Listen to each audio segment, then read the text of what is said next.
स्वामींनी गरीब आजीची अशी परीक्षा घेतली की मग ऐक बाळा. स्वामींनी घेतलेली एक सुंदर परीक्षा. अक्कलकोटमध्ये एक गरीब आजी राहत होती. तिच्याकडे काहीच नव्हतं, पण स्वामींवर तिची अढळ श्रद्धा होती.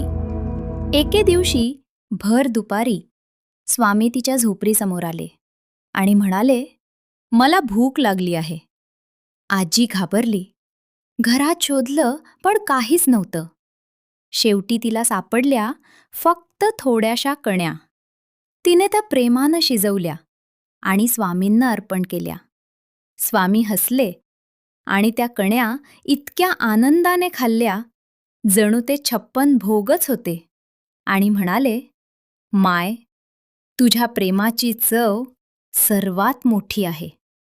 क्षणातच त्या आजीचं घर धान्याने भरून गेलं. म्हणून बाळाने, देवाला संपत्ती नाही तर प्रेम आणि श्रद्धा हवी असते. अशा भक्तिमय गोष्टींसाठी फॉलो करा आणि कॉमेंटमध्ये श्री स्वामी समर्थ नक्की लिहा.